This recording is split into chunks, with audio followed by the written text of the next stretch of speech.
The winter that year in Siberia wasn't just cold. It was a living thing, a great white beast that had swallowed the world whole. For the family living on their lonely farm near the edge of the village, the snow had piled up so high it buried the fence posts. The sky was a constant, heavy gray lid, and the air hurt to breathe.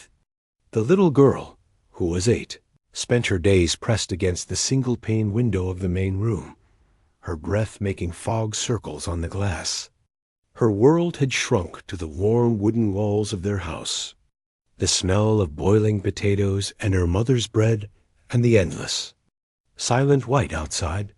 Her father was a man of few words, built solid like the old stove in the corner. He moved through his chores in the barn with a quiet, steady rhythm, always checking the locks, always making the fire. Her mother's face, usually quick to smile, had grown tight with a quiet worry. The little girl could feel it in the house, a tension that wasn't spoken about. The radio had crackled with static for days, and the old truck sat useless under a thick white blanket, its engine frozen solid. They were cut off, and in a place like this, being cut off could be dangerous. It was her father who saw them first. He had gone out to the woodpile just as the early twilight was bleeding the last color from the day. He stopped, his arms full of logs, and stood perfectly still for so long that the little girl noticed from the window. She saw the line of his back grow stiff. He dropped the wood, not with a crash, but carefully, as if a loud sound might break something. Then he turned and walked back to the house, his steps deliberate and slow. He didn't run, but the speed of his movements told her everything. He came inside, bringing a blast of icy air with him. He didn't look at his wife or daughter at first. He went straight to the heavy cabinet by the door and took out his rifle. The sound of the bolt clicking into place was terribly loud in the quiet room. "What is it?" her mother asked, her voice a whisper, her hands stilling in the dishwater.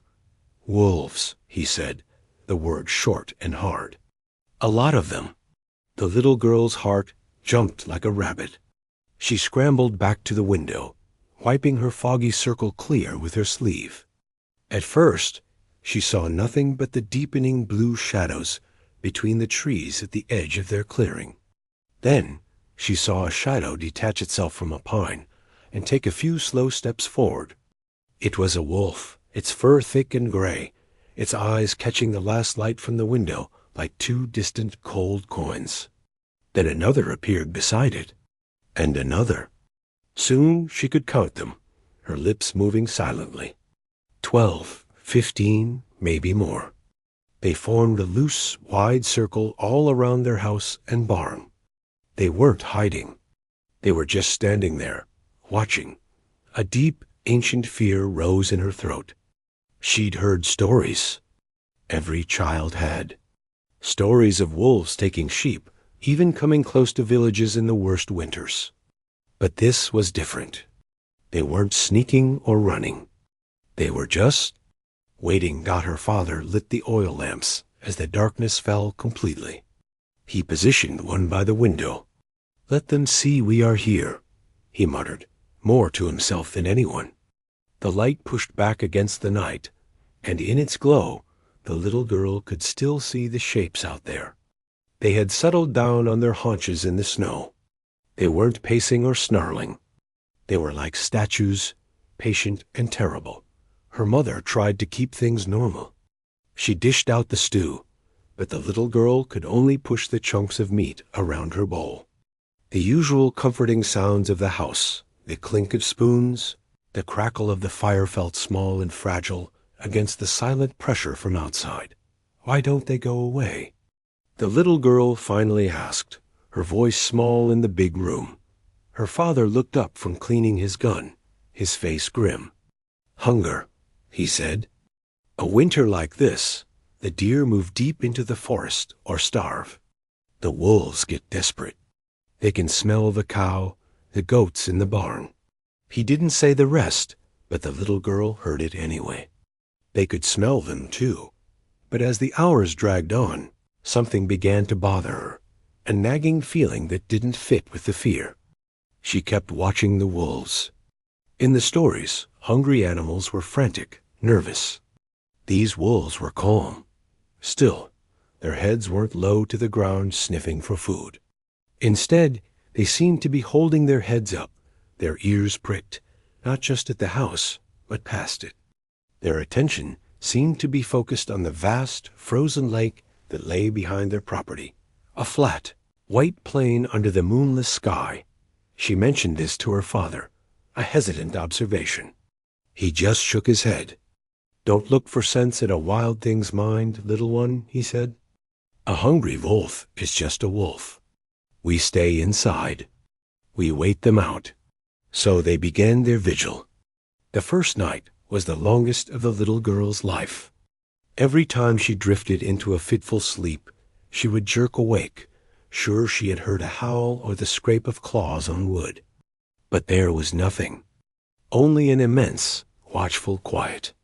The siege had begun, not with fury, but with an unbearable, silent patience that was somehow worse. The house felt less like a shelter, and more like a tiny boat adrift in a sea of white, surrounded by silent, gray sharks circling in the dark. And no one knew why. The second day dawned with a pale, washed-out light.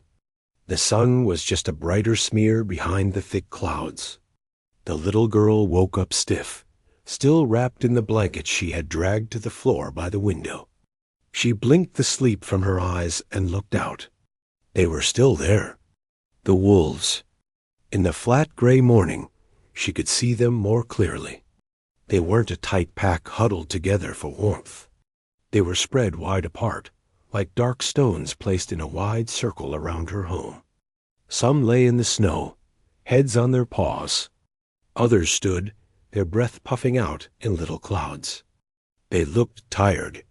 One, a big wolf with a patch of lighter fur on its chest, had its eyes closed, but its ears twitched at every small sound from the house.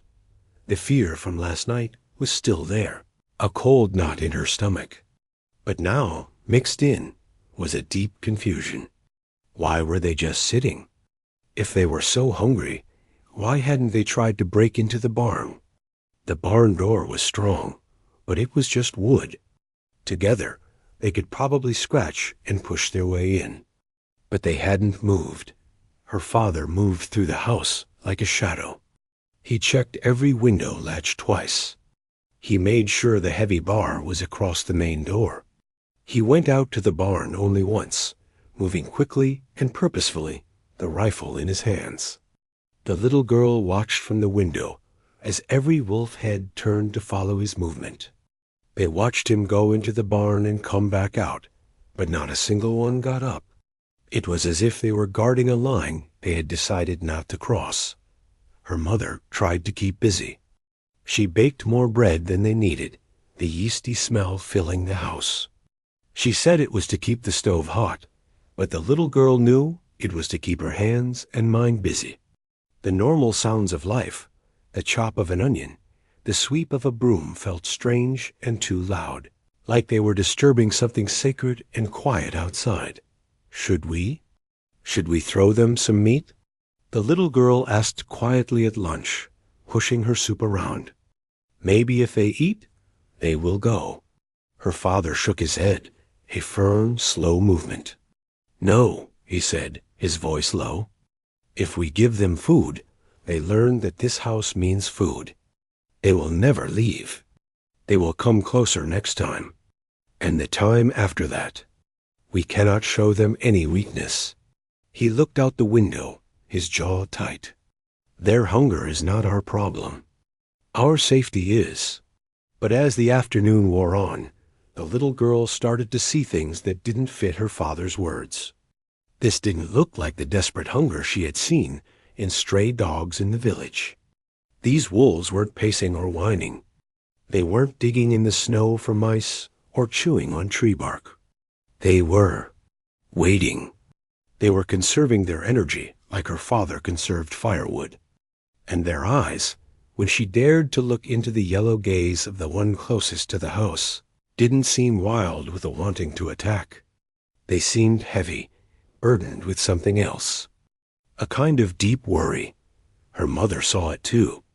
She stood by the little girl at the window, a dishcloth forgotten in her hands.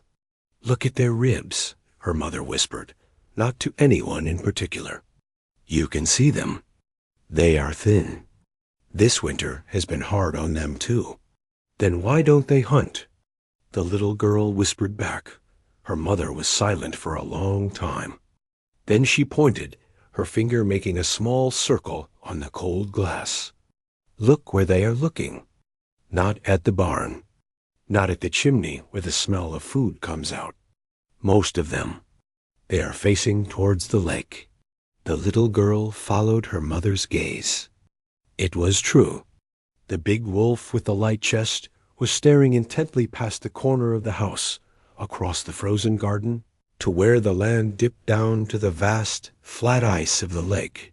Its ears were pitched forward, not back. It was listening for something.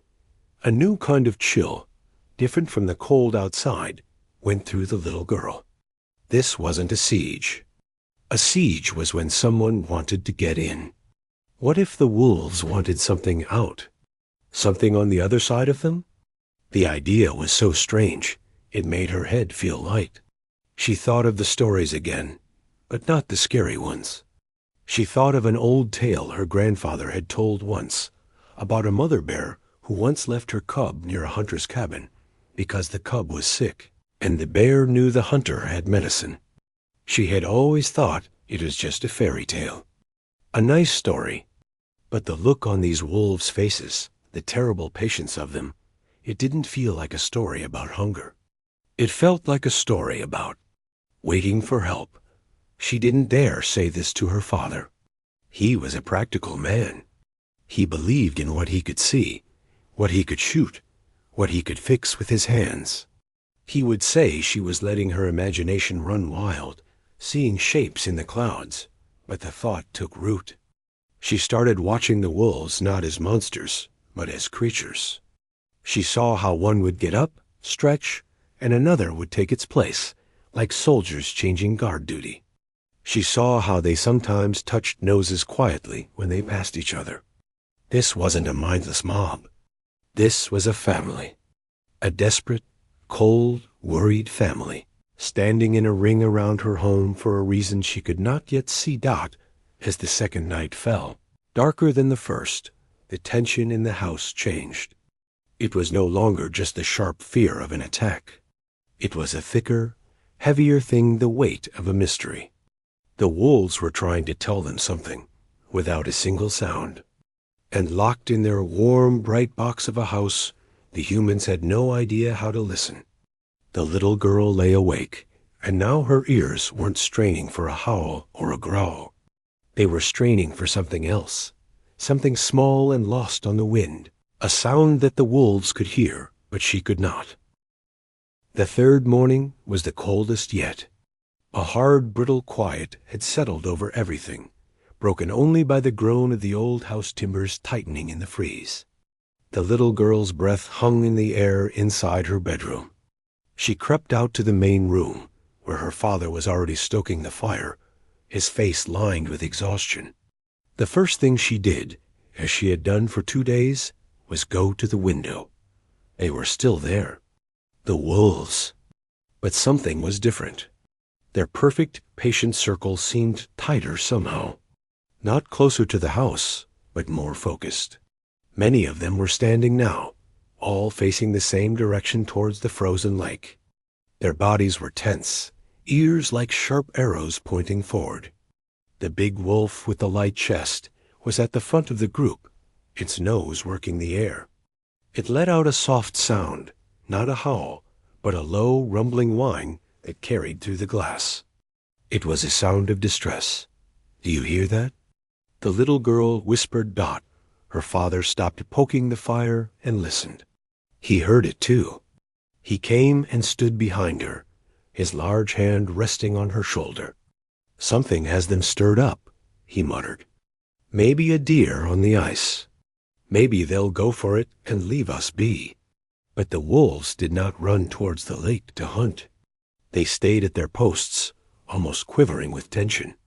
It was as if they were anchored to the spot, forbidden from going to the very thing that held their attention. The day passed in a strange, suspended state. The family moved around each other quietly. The usual words dried up. The mystery outside was a third person in the room with them, taking up all the space. Her mother boiled water for tea, again and again, just for something to do.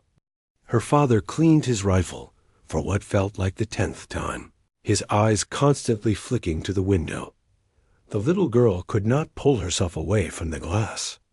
The idea that had planted itself in her mind yesterday was growing. They weren't waiting to attack.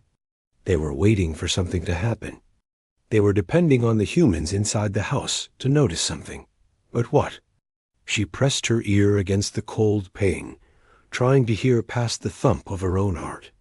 The wind moaned softly across the snow, a lonely, empty sound. She heard the faint crack of a tree branch, weighted down with ice. And then, just for a second, she heard something else. It was so thin, so high, it was almost not a sound at all.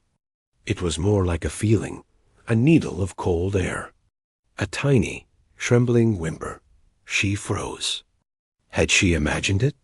She held her breath, her whole body listening. There. Again, it came from the direction of the lake, carried on a stray breeze that slipped between the trees. It wasn't a bird. It wasn't the wind. It was the cry of something very young and very, very cold. Her eyes went wide. She looked at the wolves. The big one had its head thrown back now, a silent plea to the gray sky. Every animal in the circle was utterly focused on that spot down by the ice. "Papa," she said, her voice cracking. It came out as a dry whisper. She cleared her throat. "Papa!" Her father looked up, alerted by the tone in her voice.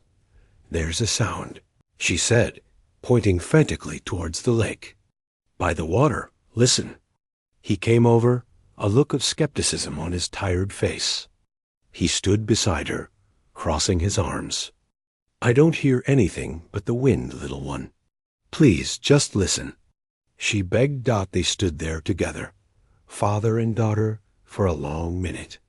He was about to turn away, to tell her the fear was making her imagine things, when the sound came again. This time, a little stronger, a little more desperate. A tiny, broken cry for help. Her father's body went still.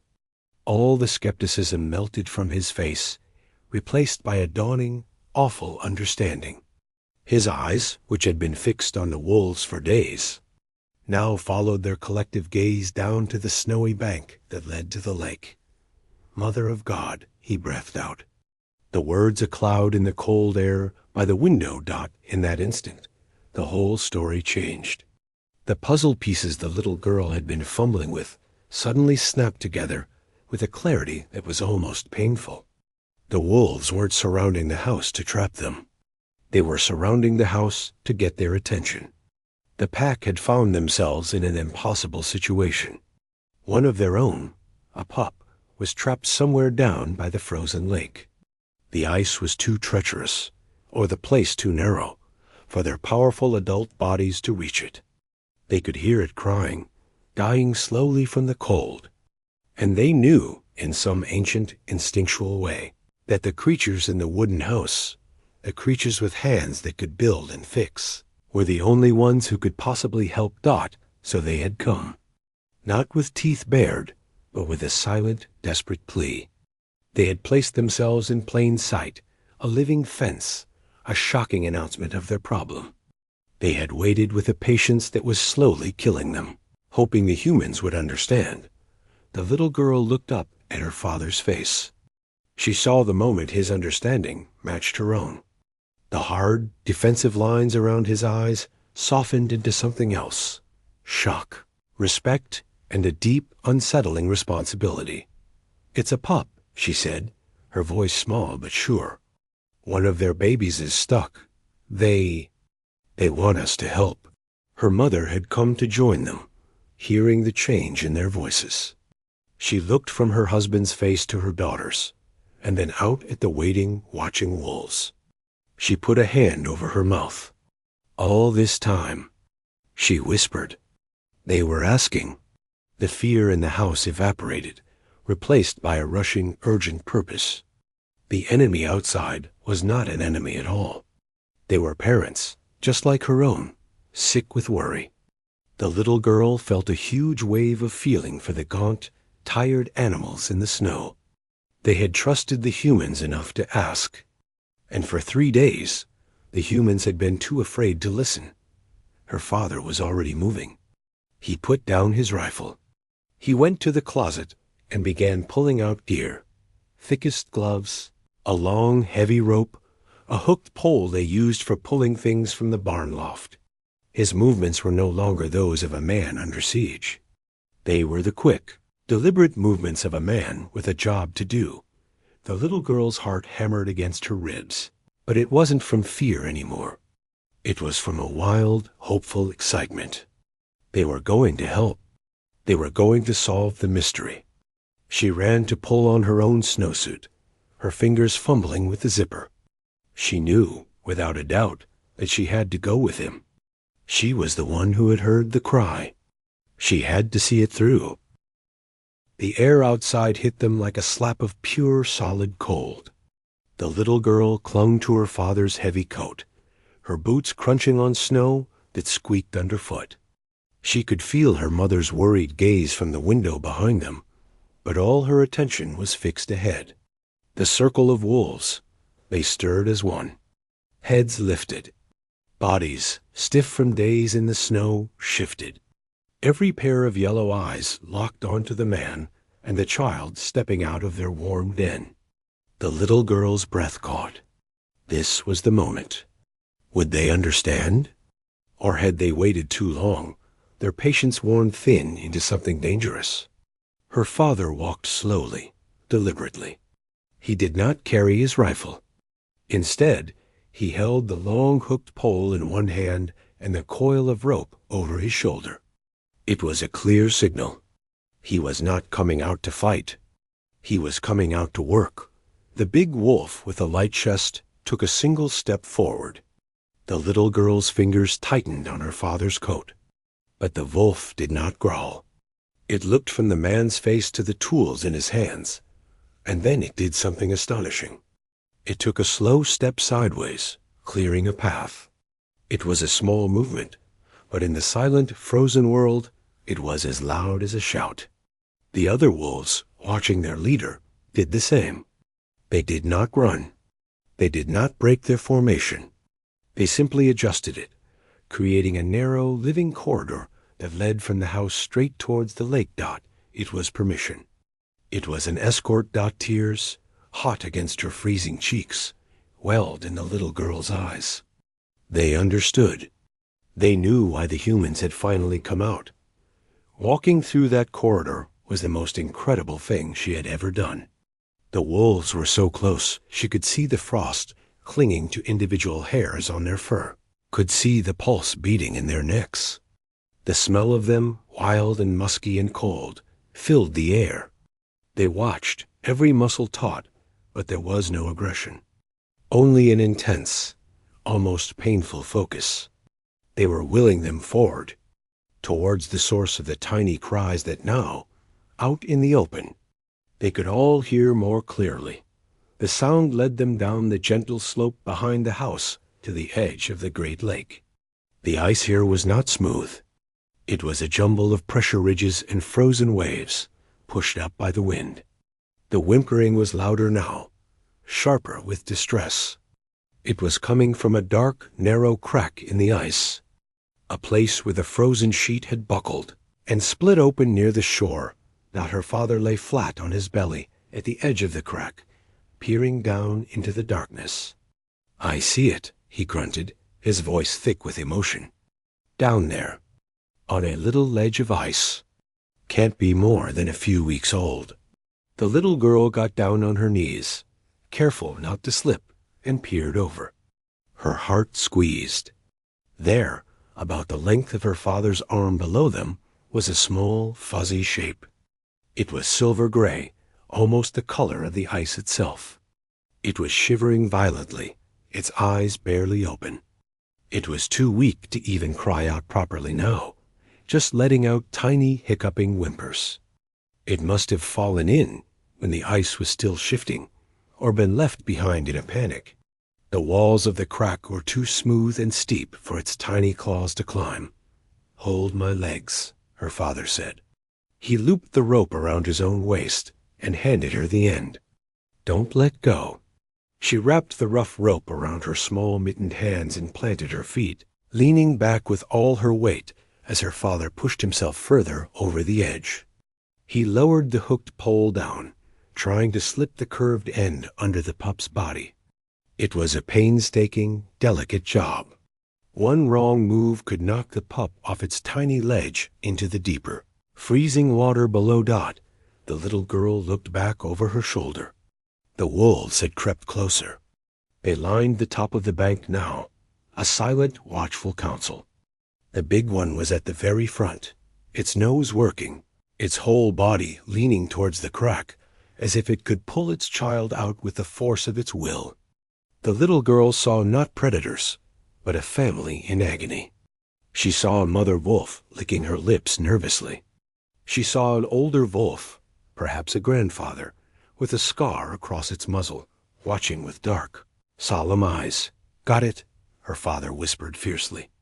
He had gently maneuvered the hook under the pup's belly. "Now steady, steady." He began to pull the pole up, an inch at a time. The little wolf, too exhausted to struggle, simply lay in the curve of the hook, a small bundle of frozen fur. The little girl held the rope so tight her arms shook, praying she was strong enough. Dot with one final careful pull. Her father brought the pup over the lip of the ice and onto the solid snow beside him. He immediately curled his big body around it, blocking the wind, and began rubbing its tiny body with his gloved hands. "It's alive," he said, his voice rough.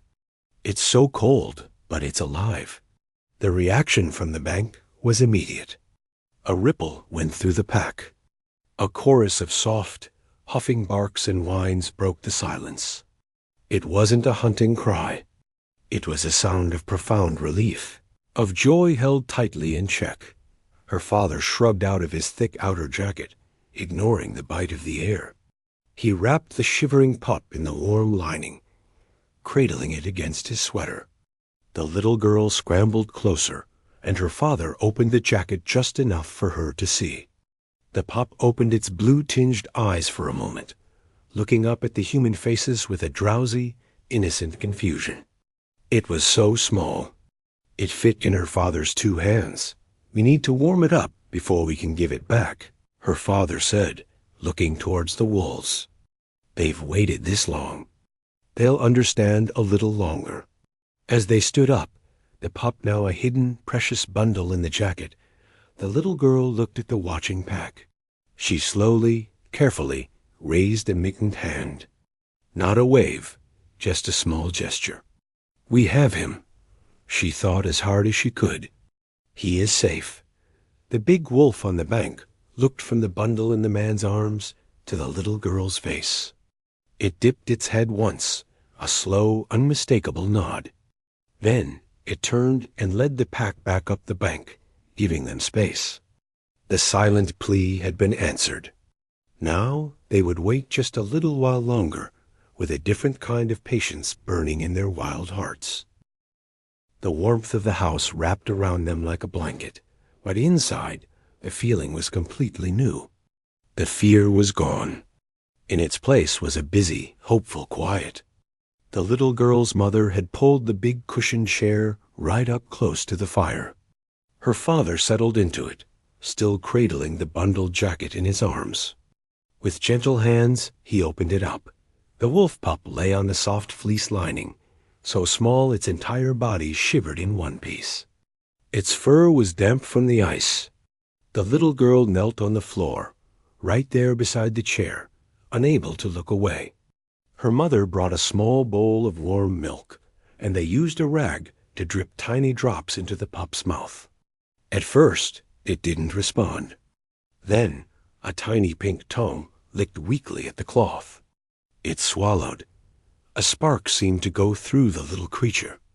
It took another drop, then another. Its shivers began to slow, turning from violent tremors into softer, sleepy shakes. The blue tinge faded from its nose and paws, replaced by a healthier pink. Its eyes, which had been cloudy and half closed, opened fully. They were a pale, beautiful gold, like honey. It looked up, first at the big man whose heart it could feel beating where it lay against his chest, then at the little girl's face so close to its own. The little girl reached out one finger, moving slowly. She touched the soft fur between its ears. The pup didn't startle. It leaned into the touch, a tiny sigh escaping its nose. In that moment, she felt a connection so strong it took her breath away. This wild, tiny thing trusted them completely. He's getting stronger, her mother whispered, her face soft in the firelight. She had been worried, but now she just looked amazed. Her father nodded, a smile touching the corners of his mouth for the first time in days. The cold was the real enemy. He just needed warmth. They let the pup rest, letting the heat from the fire and their own bodies do its work. The little girl just sat and watched it breathe. Outside, the world was still frozen and silent, but inside, they had created a small island of life. She thought about the wolves out there, waiting in the deepening cold. Were they anxious? Could they sense their little one was healing? She believed they could. After what felt like both an instant and an eternity, the pup stirred. It pushed its front legs out and stretched, a miniature, mighty stretch. It gave a small, squeaky yawn. Then it tried to stand up in the nest of the jacket. Its legs were wobbly, like a toy with loose screws, but it managed. It took 2 stumbling steps on the fleece, then looked up at the little girl and gave a short, high-pitched yip. The sound was so full of life, so cheeky, that they all laughed. The sound of laughter in the house felt strange and wonderful. The pup, encouraged, yipped again, its tail giving a tiny, clumsy wag. "I think," her father said, his voice deep and sure. "He's telling us it's time to go home." The little girl's heart squeezed with a sudden sadness. She wanted to keep this magical creature safe by the fire forever. But she looked out the window at the dark shapes still faithfully keeping their distance, and she knew what was right. His real family was out there, cold and waiting. They prepared to go back out. Her father rewrapped the pup, now lively and curious, snuggling into the jacket.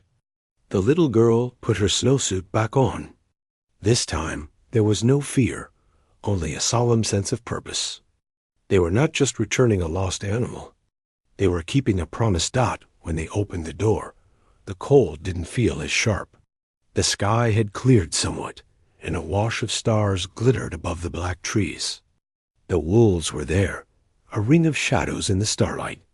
They were all standing now, alert, their attention fixed on the bundle in the man's arms. Her father walked forward, the little girl right beside him. They didn't need a corridor this time. The wolves simply watched, motionless. He walked past the woodpile, past the edge of the garden, right to the spot where the land began to slope down toward the lake. This was neutral ground. This was the place to say goodbye. He knelt down in the snow. The little girl knelt beside him. He opened the jacket one last time. The little pup, feeling the familiar cold air, blinked. Then it smelled the wind, the smell of pine, of snow, and of its pack. Its head came up, ears pricking forward. Her father placed the pup gently on the compacted snow. For a second, the little wolf just stood there, looking small and alone. Then, from the tree line, the big wolf with the light chest gave a soft, encouraging bark. It was a sound the pup knew. Its head swung towards the sound. It took one wobbly step, then another, its strength growing with each movement. It began to trot, then to run, a tiny gray streak across the white snow. Heading straight for the pack, the wolves converged on him in a wave of quiet, furry motion. They did not knock him over. They surrounded him, nuzzling him, licking his face and sides, checking him over with gentle nudges of their noses. The little girl could hear the soft, happy grunts and whimpers. It was a reunion, pure and simple. Then the big wolf stepped out from the group. It did not look at the pup now. It looked straight at the humans. It took a few steps toward them, closing the distance until only a short space remained. The little girl held her breath. The wolf stopped. It looked at her father, then at her. Its yellow eyes held none of the cold distance she had seen before. They held something ancient and knowing. It dipped its head. It wasn't a quick nod. It was a slow, deep, deliberate gesture. It held the pose for a long moment, a bow of thanks. Then it lifted its head, gave one last, soft huff of breath that steamed in the air, and turned back to its family. The pack moved as one. They melted together, the pup a happy, bouncing dot in the middle of them. Without a single backward glance, but with a new lightness in their movement, they turned and trotted into the forest. The sound of their padding feet faded. The shadows between the trees swallowed them. In less than a minute, they were gone, as if they had never been there at all. The silence they left behind was different. It was not the heavy, waiting silence of before. It was a clean, peaceful quiet. The little girl stood up, her hand finding her father's. They looked at the empty forest, at the starry sky above their quiet home. They walked back to the house, where her mother waited with the door open, light spilling out onto the snow. They went inside, bolting the door out of habit, not out of fear. No one spoke much that night. They didn't need to. They sat by the fire, listening to the normal, friendly sounds of the house, the crackle of the logs, the tick of the clock. The little girl looked out the window at the empty, peaceful night. She knew what had happened. It wasn't a story about people saving an animal. It was a story about one family understanding another. It was about listening to a silence, so deep it became a language. The wolves had asked for help in the only way they knew how, and the humans, finally, had learned how to hear them. Outside, the world was still wild and cold. But inside her heart, and in the heart of her home, something had changed forever. They had learned that sometimes the most frightening thing in the deep, dark woods is not a howl, but a quiet, patient hope. And they had learned that they were not alone in that world, after all.